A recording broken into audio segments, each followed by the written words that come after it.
Heidi here, welcome to another DIY video. I was inspired by a picture of a top that I saw online that used tights, I think. Well, it looked like it used tights. Sewn over the top of something that was a different colour, and I thought that looked really good. And being as I wear lots of ripped tights,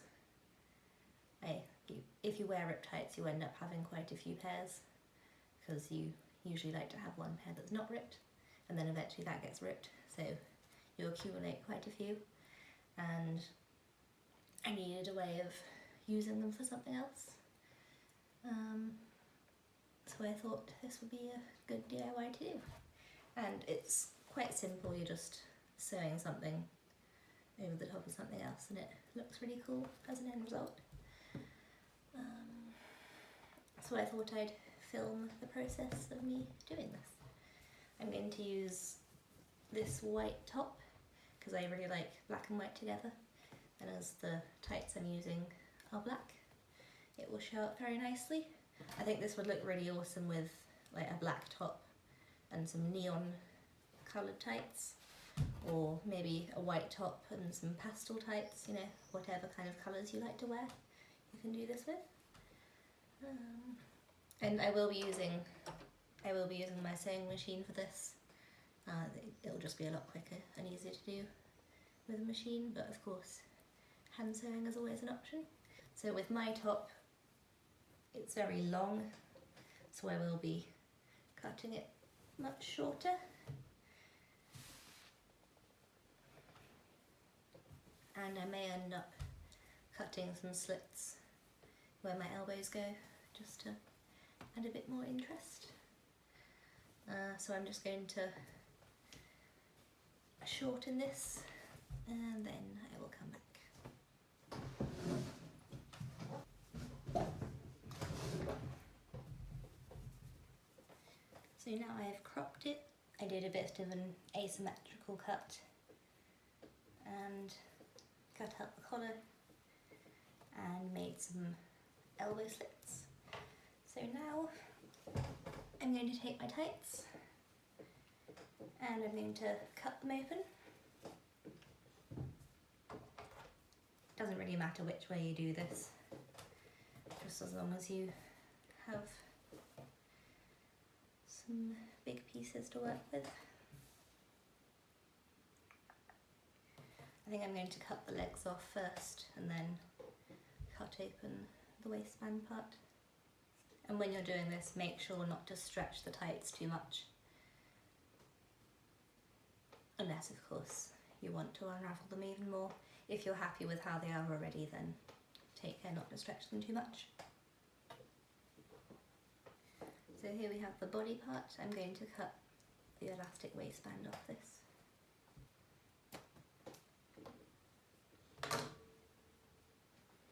Okay, now I'm going to cut down one of the seams. So here this bit's still quite solid. I'll make a few more holes and rip it up a bit more.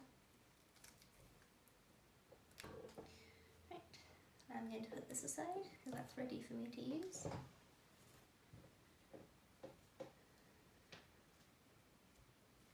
Now with the legs, obviously you can cut them all the way down if you want. For example, if you wanted to put these on the arms, then you could just leave them as they are and slide them over, sew it down. I'm going to do some sections on the sleeve, so I just cut a piece out for the sleeve and leave it like that. Just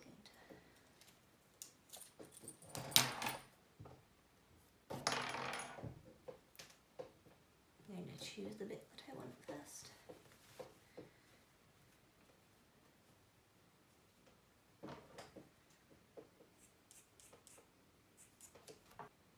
So this will be one piece that I put on the arm.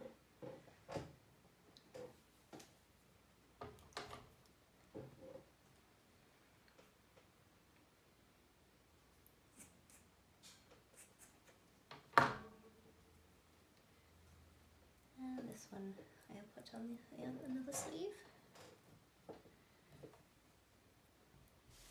Now that I've got some pieces ready, I'm going to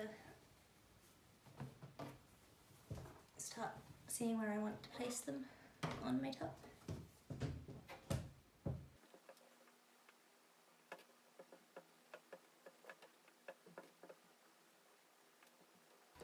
With this piece I'm going to put on the sleeve, I'm going to cut down here so I can kind of sew it on to the body a bit as well. You'll see what I mean in a minute. And to get it on the sleeve, like you would onto your leg if you were actually wearing them, just roll them up like this and then pull it on nice and easily.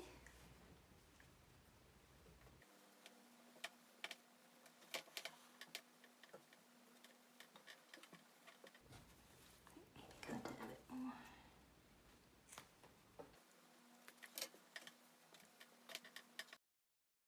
I decided to rip this part up a bit more so I could bring it out over the rest of the top a bit. Once I was happy with the placement on the sleeves, I used the rest of the tights on the front. Then the final step was just to sew everything in place. It's best to take this slowly and just see what works best with the pieces and the item that you have, and to get the look that you're going for. If you don't want to do any sewing, then you can use safety pins instead. This would add another aspect to your top, and it also makes it a bit more versatile, so you can take it off and move them about if you want to. And here it is, all finished. In the end, I didn't use the sewing machine because I actually forgot that I need to buy a new needle to sew stretchy fabric with because I broke the previous one. So I just ended up hand stitching the tights down in various places, and I really like how it came out.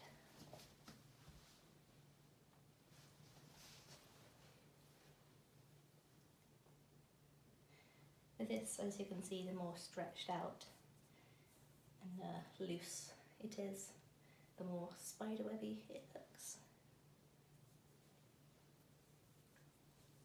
You can always experiment with different sized fabrics and different shapes.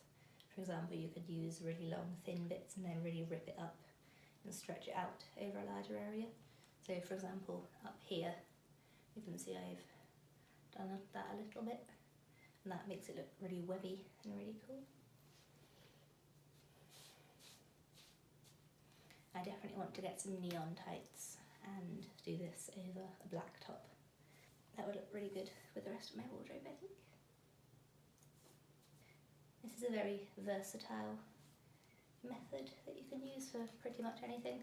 And obviously if you use white tights, then it'll look like cobwebs, which is always extra spooky. Let me know if you end up trying this. I'd really like to see what you come up with.